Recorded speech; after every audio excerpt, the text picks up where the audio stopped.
স্বাভাবিক উদ্ভিদের তারতম্য, তাদের উপর ভিত্তি করে 5টি তাপীয় অঞ্চলে তিনি বিভাগ করে দেন।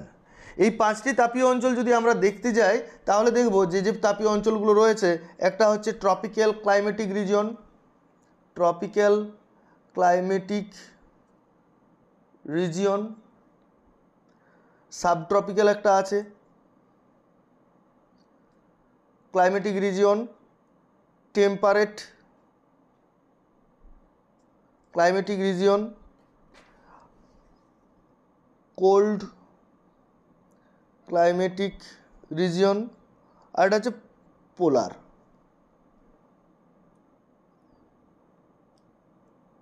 Climatic region. এই 5টা ভাগে তিনি ভাগ করেছেন, যেখানে এই ক্রান্তীয় অঞ্চলের যে কথাটা উনি বলেছেন, বিশেষ করে ট্রপিক্যাল ক্লাইমেটিক রিজিয়নে, সেখানে মাসিক যে গড় তাপমাত্রা সারা বছরই 20 থেকে 22 ডিগ্রি সেন্টিগ্রেড থাকে উষ্ণতা, বা তার উপরে থাকে। সাবট্রপিক্যাল যেটা উপক্রান্তীয় অঞ্চল বলছে, এই উপক্রান্তীয় অঞ্চলে যেটা দেখা যাচ্ছে কি না, মোটামুটি 4 মাস থেকে 11 মাস পর্যন্ত উষ্ণতা টেম্পারেচার থাকছে 20 ডিগ্রি সেন্টিগ্রেড।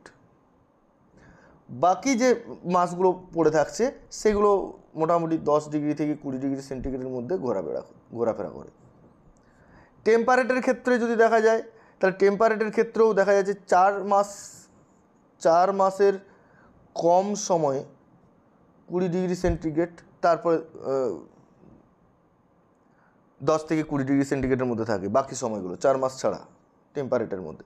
কোল্ডের ক্ষেত্রে দেখা যাচ্ছে কি এখানে টেম্পারেচার অনেকটাই কম থাকে, 10 ডিগ্রির নিচে থাকে, 10 ডিগ্রি সেন্টিগ্রেডের নিচে থাকে।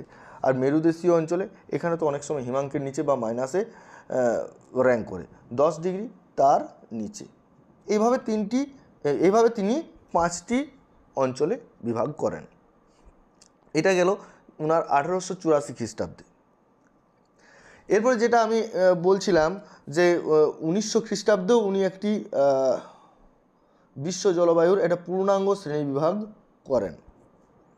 অ্যাকচুয়ালি 1884 খ্রিস্টাব্দে তার যে অ্যাকচুয়ালি তাপীয় অঞ্চলের উপর ডিপেন্ড করে, এটা তিনি তাপীয় অঞ্চলের উপর ডিপেন্ড করে বের করেছেন।